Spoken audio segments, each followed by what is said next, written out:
Et salut tous les amis, c'est CryptoPartage, c'est un plaisir de vous retrouver pour cette vidéo d'analyse du 16 mars 2021 avec Bitcoin qui continue sa chute depuis son ATH à 61 000 $. Il est venu chercher les 53 000 dans la nuit et je pense qu'il va aller encore plus bas dans les jours à venir, notamment avec le support des 52 000 et je l'espère ranger entre 58 000 et 52 000 avant de reprendre sa course. Du côté d'Ethereum, on se stabilise à 1800 $. Donc voilà, c'est une chute un peu moins violente que Bitcoin. Et du côté des altcoins, ben, c'est plutôt mitigé parce qu'on a des alts qui performent, notamment Terra Luna, regardez, 17 $,62, plus 16%. On a aussi Raven à 0,21 $. VeChain aussi qui est encore un petit peu dans le vert. Mais on a aussi des alts qui corrigent plutôt fort, notamment Polkadot, 3%. Et surtout Matic, après son gros pump, là on est déjà de retour à 0,38 $. Voilà, c'était à attendre comme d'habitude quand ça monte trop fort derrière, on corrige. Holochain aussi d'ailleurs que je vais faire dans cette vidéo qui est en train de corriger, moins 7%. Et je vais aussi faire le XRP dans cette vidéo. Donc voilà, pour tous ceux qui... parce que je sais que c'est une crypto c'est soit de toute façon, soit on la déteste, soit on l'adore, j'ai l'impression. Donc voilà, 0,50 $ pour XRP que je vais analyser en seconde partie de vidéo. Les 6000 abonnés qui ont été atteints hier, voilà, comme je l'avais dit, je pensais qu'on pouvait le faire. C'est chose faite, merci à tous. On ne s'arrête pas, tous les nouveaux, continuez à vous abonner, histoire de faire grandir la communauté. Et surtout, venez nous rejoindre sur le Discord et sur Twitter.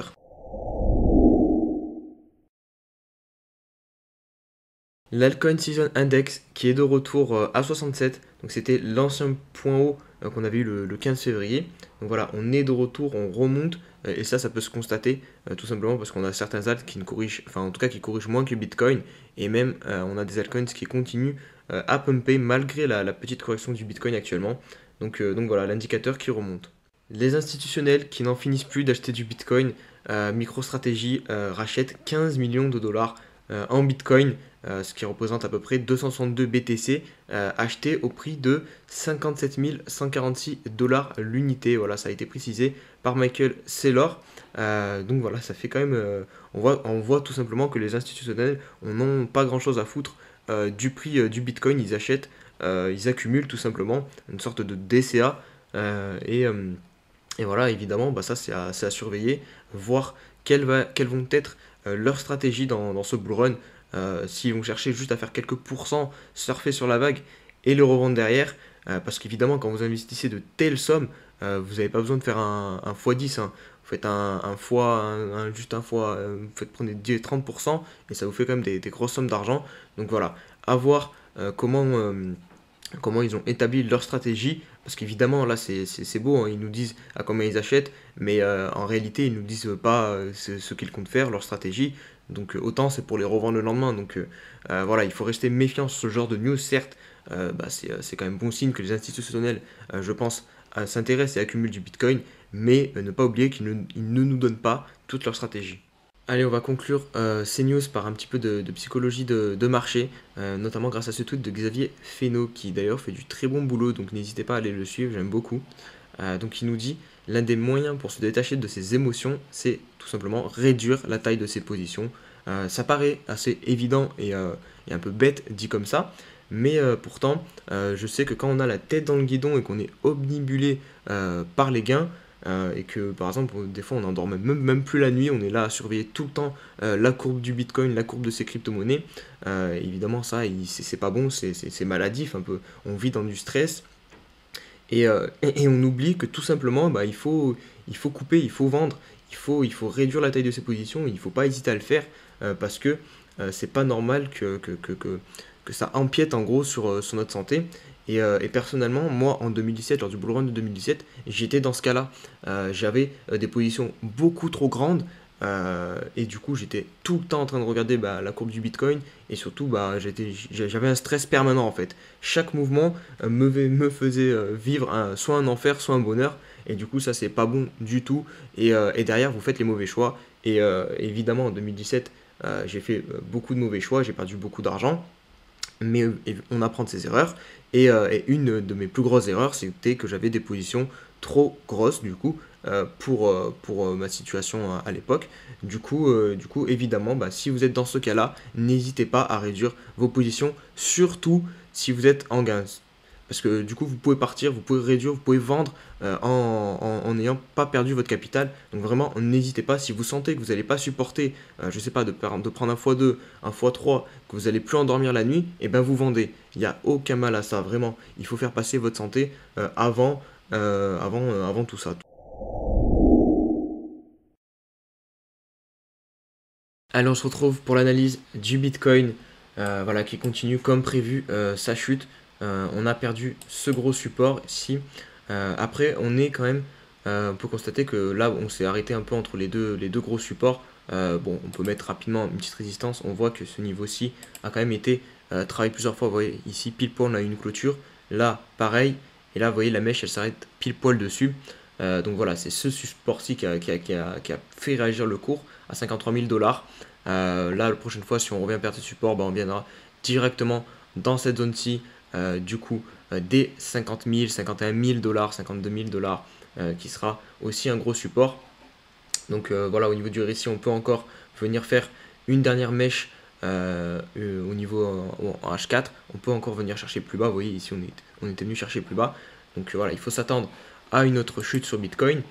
Si on se met rapidement en daily, voilà, je vais enlever du coup cette résistance que j'ai tracée là. Hop, voilà, on voit que au niveau de ce niveau-ci, on a vraiment les 52 000, il y a eu du travail. On a eu cette clôture ici, on a eu une fois une mèche qui a été stoppée ici, une mèche aussi pareil là, une mèche à peu près ici. Et pareil, quand on a clôturé pile poil au-dessus, et bien derrière, le prix a réagi et on est parti faire l'ATH. Donc vraiment, ce niveau des 52 000 $ va être très important. Vous voyez qu'on a aussi la MA21 qui converge vers ce niveau de prix. Donc là, on va avoir un gros support. C'est quasiment une certitude.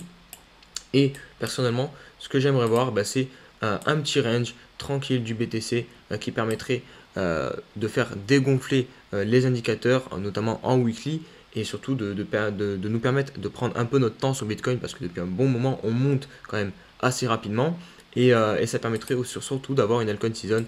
Voilà, un range entre les 58 000 et les 52 000, ça serait vraiment parfait. Après, est-ce que le marché va décider de faire ça? Bah, ça, on le verra dans les jours et les semaines à venir. Allez, on poursuit avec l'Ether qui est revenu pile poil sur ce support. Vous voyez, là, c'est vraiment un support très très intéressant. Cette clôture-ci qu'on va prendre comme base à 1740 $, puisqu'à chaque fois, en fait, c'était uniquement des mèches qui ont traversé ce support, et à chaque fois en daily on est venu clôturer au-dessus. Des fois on a même fait des mèches pile poil sur le support, vous voyez, et là c'est exactement ce qu'on est en train de faire à chaque fois, des mèches chirurgicales sur le support, et on clôture tout le temps au dessus. Donc voilà, on sait qu'on a un gros support ici qu'il ne faut pas clôturer en dessous, sinon ça sera descente au prochain niveau qui est vers les 1600 $. Ce qu'on voit aussi qui est très intéressant sur les terres, c'est quand même une belle tas séance, hein, vous voyez ici là, hop, qu'on a formé. Donc vraiment, ça serait très très intéressant qu'on réussisse à casser, je veux dire, ce niveau-ci là, hop. Là, c'est un fake out, hein, tout simplement. On a fait semblant qu'on allait partir casser à la hausse, et finalement on réintègre. Et du coup, ça serait très intéressant ce coup-ci qu'on recasse avec peut-être plus de volume et plus de rigueur, et qu'ensuite on parte réellement enfin exploser sur les terres. Mais là, c'est possible que, vu que le Bitcoin est en train de corriger, consolider, on consolide aussi sur les terres comme ça, dans ce niveau de prix, avant de réussir à casser par le haut. Après, le graphique Ethereum contre Bitcoin, l'Ethereum est très bas contre le Bitcoin, donc vraiment c'est possible que l'Ether, en tout cas à court terme et moyen terme, reprennent la main sur Bitcoin. Et du coup, bah, n'attendent pas que Bitcoin, par exemple, Bitcoin consolide. On peut très bien voir Ethereum casser par le haut et partir un peu en bull run tout seul. Donc ça serait évidemment plutôt sympathique. Allez, on se retrouve sur Pundi X. Donc je connais pas du tout cette crypto-monnaie. Elle m'a été demandée par pas mal d'abonnés quand même. Donc voilà, je vous la fais. Vous voyez ici, vous la constatez, la zone d'accumulation comme souvent. On la casse vraiment très fortement. D'ailleurs, on va faire un pullback parfait. Donc voilà, ça aurait été très très intéressant de se positionner ici, vraiment. Et derrière, bah, on est parti très fort. Là, en plus, on a en log, hein. Si j'enlève le log, voilà, c'est pas très lisible. Donc je préfère travailler en log. Je vais vous mettre un petit Fibo, voilà. Si vous souhaitez re-rentrer sur cette crypto, c'est ce qu'il y a de plus intéressant à faire. Vous voyez, attendez, hop, je vais essayer de le mettre plus parfaitement. Vous voyez qu'on a méché pile poil sur les 0,38. Donc pour l'instant, voilà, un petit support, un petit bottom trouvé à 0,38 qui a relancé un petit peu le cours. Maintenant, voilà, il faut surtout, je pense, rentrer par palier comme souvent sur ce genre de crypto et surtout encore plus après une telle hausse, vous mettez des ordres d'achat à 0,38, 0,5, 0,61 et le 0,78 si jamais on y retourne. Je vais faire un petit tour rapide dans Daily, peut-être qu'on va voir des choses plus intéressantes. Voilà, comme je vous disais, on a méché sur les 0,38.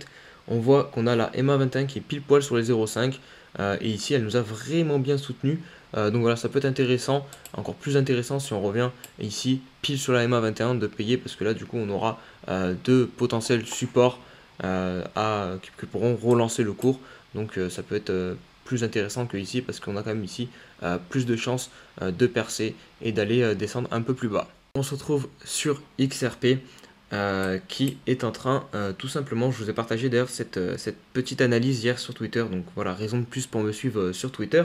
Regardez, on a du coup un triangle de compression tout simplement, vous voyez j'ai matérialisé ça avec ces deux obliques en mettant des petites flèches au bout pour montrer le sens vers où converge le prix tout simplement, vous voyez qu'il compresse en fait, il fait des points hauts de plus en plus bas et des points bas de plus en plus haut. Donc forcément au bout d'un moment il va se retrouver coincé entre ces deux obliques et il va être obligé de sélectionner une direction et généralement en fait pour savoir de quel côté il a plus de chances de partir, il suffit de regarder le sens de la tendance initiale. Donc là, la tendance initiale, c'était une tendance haussière. Vous voyez, on était en train de monter en weekly et on est arrivé dans ce triangle de compression. Donc il est arrivé par une tendance haussière. Donc il a plus de chances de casser ce triangle de compression par la hausse. Exactement, c'est 2 chances sur 3, les probas. Donc voilà, théoriquement, il devrait casser à la hausse ce triangle de compression. Pour vous placer dessus, ce qu'il y a de plus entre guillemets safe à faire, c'est de se placer. Si on vient retoucher la borne basse, tout simplement ici, comme ça vous rentrez sur un gros support ensuite vous profitez de la potentielle cassure d'ici et de toute la hausse qu'il y a derrière. Attention aussi à se méfier, on voit clairement qu'ici il y a une grosse résistance au niveau des 0,60. Vous voyez ici elle nous avait stoppé et là c'est pareil, c'est à chaque fois cette résistance qui nous stoppe, donc il faudra se méfier de cette résistance. Et par contre, si on casse ce triangle de compression à la baisse, là pour le coup ça sentira vraiment pas bon pour XRP. Allez, on se retrouve sur Dodo, qui m'a été énormément demandé, donc je vais la faire malgré qu'il n'y ait pas beaucoup d'historique. C'est une crypto-monnaie qui a été listée sur Binance il y a pas longtemps. Et il y a vraiment une hype en ce moment autour des cryptos qui sont lancés sur Binance. Je le vois sous mes vidéos, tout simplement. Et hier, il y a la crypto Alice qui a été lancée. Elle a fait 30 000% en quelques minutes. Donc voilà, vraiment une hype en ce moment autour des cryptos de Binance. Donc quand même, méfiez-vous des hypes généralement. En tout cas, quand on est investisseur, c'est pas vraiment dans ces endroits-là qu'on doit placer ses billes. En fait, un investisseur, c'est bête, mais il doit trouver les prochains trucs qui seront à la hype. C'est pas plus compliqué que ça. Donc si vous êtes en train d'acheter des trucs qui ont vraiment les projecteurs à fond sur eux, généralement, vous arrivez un peu trop tard. Bref, ceci étant dit, on va passer à l'analyse du coup de Dodo. Donc voilà, il a semblerait trouver un prix plancher à 3$ pour 30, vous voyez ici. À chaque fois on s'est fait repousser. Et du coup on est en train d'accumuler dans ce range. On voit que là on a fait un fake out. Donc tout simplement, qu'est-ce qu'un fake out? Ou un piège acheteur tout simplement. En fait on fait croire aux gens qu'on sort de la zone d'accumulation du range. Finalement on réintègre, du coup les gens ils ont acheté là, ils sont piégés. Maintenant ils sont obligés d'attendre ou alors leur stop loss a été déclenché. Du coup, on a réintégré le range, on voit que la MA50 nous supporte bien pour le moment. Donc voilà, ça peut être intéressant d'accumuler ici du Dodo. Et par la suite, s'il vient à casser une nouvelle fois son range, et ce coup-ci valider la sortie, par exemple avec un pullback, et bien là, ça sera très intéressant de profiter de toute cette hausse. Allez, on va conclure la vidéo par Holo, donc son token HOT, qui a bien explosé et que vraiment on me demande tout le temps sous les vidéos, que je vois partout sur les réseaux. Donc ça c'est pas forcément bon signe. Et regardez maintenant, il a corrigé tout simplement. Là les gens ils faisaient que d'en parler, ils faisaient que d'en parler. Hop, on arrive au sommet entre guillemets de la bulle là. Et derrière on corrige fortement, on a perdu quasiment 50% là, puisqu'il est passé de 0.011 à peu près à 0.007. Donc voilà, c'est presque à 50% en moins, surtout si on prend ici. Maintenant, évidemment, là, ça commence à redevenir plus intéressant pour rentrer, parce qu'on ne peut pas rentrer sur des trucs comme ça, des bougies vertes. Là, c'était tout simplement un empilement. On avait un RSI qui est quand même monté à 90. Donc voilà, si vous rentrez sur des trucs comme ça, vous n'allez pas faire long feu, je pense. Après, voilà, c'est ma vision en tant qu'investisseur. Après chacun sa vision, voilà, je suis pas conseiller en investissement. Du coup là, en mettant le petit Fibonacci, on voit qu'on est pile poil sur le 0,38. Donc pourquoi pas commencer à re-rentrer. Et derrière, on sait qu'on peut corriger plus bas. Donc voilà, faites pas un all-in ici. Ça serait compliqué. Après, encore une fois, tout dépend de votre stratégie. Si vous faites all-in ici, entre guillemets, sur cette crypto-monnaie, et que vous vous dites, eh ben voilà, je suis prêt à perdre tout mon capital, et je joue par exemple un x2, pourquoi pas? Parce que c'est possible que clairement, là, je pense pas que ce soit le top de cette crypto-monnaie dans ce bull run. Si le bull run ne finit pas dans un mois, si le bull run dure encore 6 mois, voilà, le holo aura le temps de consolider ici et de repartir normalement. Donc vous n'aurez pas acheté le top, donc vous pourrez revendre, mais il faut que votre plan soit bien défini. Sinon, si vous voulez rentrer avec plus de sécurité, vous divisez votre capital et vous rentrez sur les différents paliers des retracements de Fibonacci, et notamment sur celui-ci là qui sera évidemment le plus intéressant et le moins risqué, parce que voilà, c'est 0,78. On a eu beaucoup de travail, donc je pense que ça sera un gros support. Donc voilà, si jamais on revient ici, ça sera très intéressant de rentrer sur holo. Voilà pour cette vidéo les amis, j'espère qu'elle vous a plu. Si c'est le cas, n'oubliez pas le petit like et le petit commentaire comme d'habitude. Et nous, on se dit à demain pour une nouvelle vidéo. Allez, ciao ciao.